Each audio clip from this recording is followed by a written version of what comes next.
Vamos gravar, vamos gravar.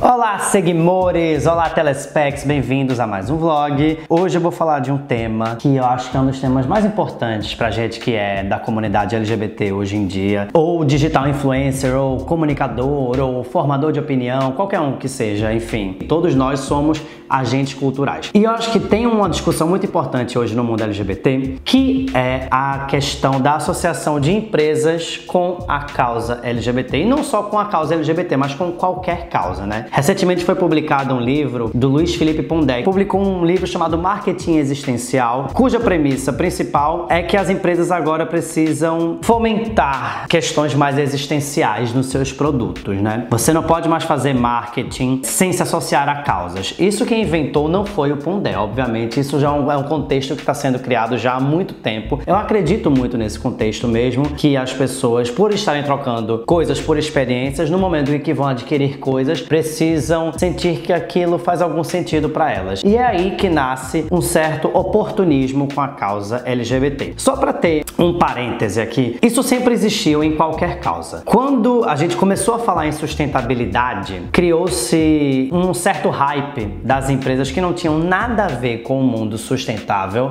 criarem argumentos para os seus produtos eco, né? Criar linhas de produtos eco, criar uma linha green, começar a falar sobre um mundo verde que não era exatamente uma verdade dentro da realidade daquelas empresas. Isso foi uma moda que surgiu meio que nos anos 90, assim, com a assinatura do protocolo de Kyoto, com aquelas conferências eco, inclusive houve uma conferência eco no Rio em 1992, o mundo abrindo os olhos para o aquecimento global. Hoje em dia a gente já tem plena consciência de que isso é uma realidade que a gente precisa confrontar, mas na época isso ainda era uma coisa que tinha um cheiro de hype, né? Como toda novidade. Eu acho que hoje o mundo LGBT tá vivendo um pouco desse hype, assim, empresarial, das pessoas entenderem que existe o pink money. Eu acho que o pink money vale a pena, na verdade, ser falado em outro vídeo, porque a gente pode pesquisar números e dados e fazer uma coisa mais completa. Mas acho que, assim como existe o oportunismo dentro do mundo LGBT, existe uma coisa muito verdadeira e muito honesta das marcas falarem sobre nós e deixarem que a gente protagonize hoje as campanhas e que sejamos as novas vozes dessas marcas. Porque foram essas próprias marcas que durante muitos anos fomentaram a misoginia, fomentaram o machismo, né? Quantas vezes a gente viu mulheres gostosas, né, representando a sensualidade, a sexualidade e essa objetificação da mulher na propaganda e, por consequência, a objetificação da mulher na sociedade, né? A publicidade e a propaganda são formadoras de opinião mesmo, assim, né, da nossa cultura. E eu acho que é muito interessante a gente ver que os gays agora fazem parte de um novo espectro da propaganda e que estão sendo representados.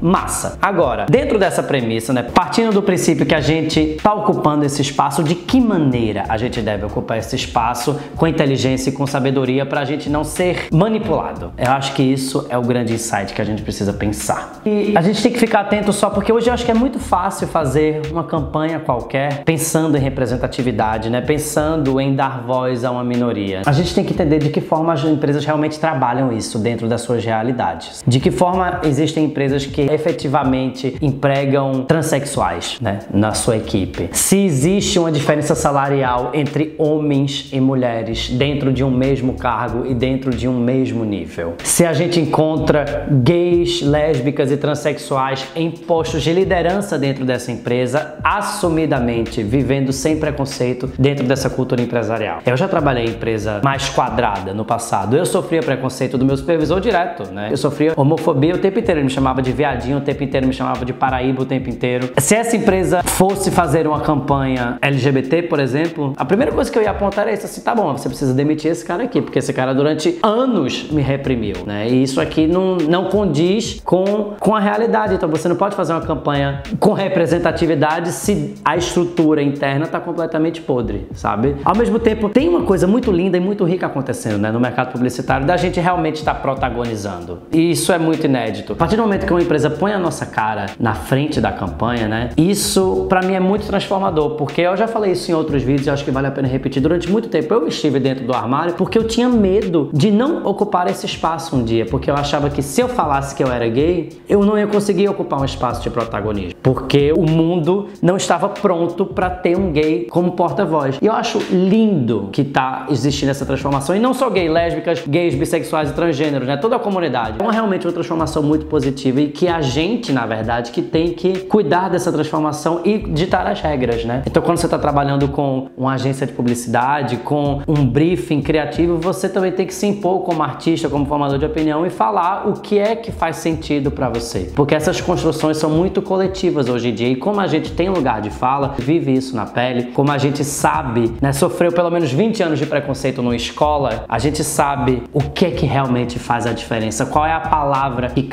que pode causar a diferença na vida de quem tem hoje 10, 12, 14 anos e sofre preconceito e quer mudar de vida e precisa ser representado na mídia. É muito fácil trazer essa questão no mês de junho porque é o mês da diversidade, onde todo mundo coloca os seus avatares do Facebook coloridos e tal. Mas de que maneira de verdade a gente está promovendo uma mudança? Essa é a grande questão que a gente tem que ficar atento, e eu acho que a internet é um território muito fértil a gente controlar essas mudanças. Tem também uns episódios assim que eu tenho visto muito assim de uma certa tentativa de roubo de protagonismo, sabe? Que tem me incomodado. Outro dia eu tava conversando com um amigo e eu tava vendo que esse amigo ele tava derrapando um pouco nessa questão, e eu acho que o diálogo é a melhor coisa que a gente pode realmente ter, sabe? Com quem não é do mundo LGBT. O que aconteceu foi o seguinte: esse cara, ele é um aliado, né? Ser um aliado é muito importante também, porque a gente também não pode querer criar uma bolha e achar que só os gays e as lésbicas, os bissexuais e os transexuais vão poder falar sobre esse assunto. A gente precisa trazer as pessoas pra perto, né? E trazer elas como aliadas mesmo da nossa causa. Mas, realmente, quem tem lugar de fala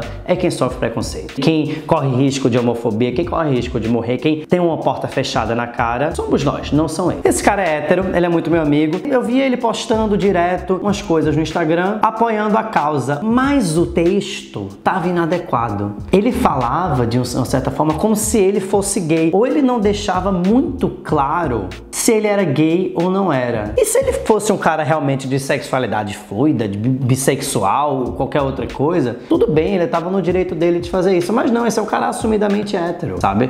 É um cara que só namora mulheres. E aí eu cheguei pra ele numa conversa e falei assim, cara, você tá errado. E aí o mais grave, assim, pra mim, foi que ele postou uma foto falando assim: If God hates gays, why are we so cute? Se Deus odeia os gays, por que nós somos tão bonitos? Só que nós somos os gays, os bissexuais, as lésbicas, os transexuais, transgêneros, não um hétero. E isso me deixou chateado, porque eu acho que se você não sofreu preconceito a vida inteira, se você não passou a sua infância inteira sem poder namorar porque o colégio não permitia, se você não passou a sua vida inteira se reprimindo, você não pode chegar agora que tá todo mundo dando voz aos gays e que esse é um assunto que tá na moda, que tá hypado, e falar em primeira pessoa. Você tem que falar em terceira pessoa. O que você deve falar é que você, sendo hétero, é completamente simpático e apoia a causa LGBT. Porém, você entende que você não tem essa vivência. É tudo uma questão de vivência, sabe, gente? A gente tem que trazer as pessoas pra junto. E eu acho que a gente tem uma oportunidade incrível, porque as marcas são realmente feitas de pessoas e as pessoas que causam as transformações. Então, eu acho muito lindo tudo isso que tá acontecendo com a publicidade, com as marcas e com o movimento LGBT, de ter mais gente perto, mais gente levantando a nossa bandeira, mais aliados. Mas vamos dar a César o que é de César, né? Lugar de fala é uma coisa super importante. Assim como existe lugar de fala, existe lugar de escuta. Você não pode querer roubar o protagonismo. Então, empresas, sejam muito bem-vindas, usem com moderação. Eu peço a vocês muita consciência nessa hora, porque isso é um assunto muito sério. As empresas hoje em dia acho que têm um papel incrível na construção da cultura, sabe? As marcas já entenderam que são muito mais do que vendedoras de produtos, que são plataformas de conteúdo, isso é do caralho, e vai todo mundo conseguir criar insights muito legais, mas tem que ser verdadeiro, tem que ser essencial. Então, para ter essência, os protagonistas precisam ter lugar de fala, precisam ter propriedade e vivência. Então é isso que precisa ser valorizado acima de tudo quando a gente está falando da união de empresas com o universo LGBT.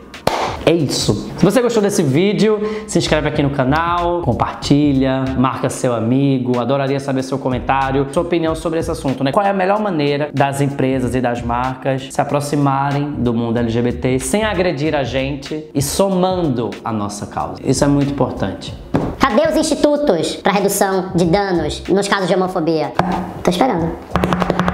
Uma empresa montar uma ONG, bafo. Quantos LGBTs são expulsos de casa simplesmente pelo fato de serem LGBTs? Essa que é a parada. Cadê que as empresas estão cuidando dessas pessoas? Né? Não adianta pintar o site da bandeira do arco-íris e não chegar com essa dinheirama que essas empresas têm e falar assim, ó, a gente tá com um instituto foda, a gente quer ajudar vocês de verdade. Vem pra perto, vem ser aliado junto, vamos se proteger. É disso que a gente precisa, gente. É só isso que eu venho pedir nesse vídeo.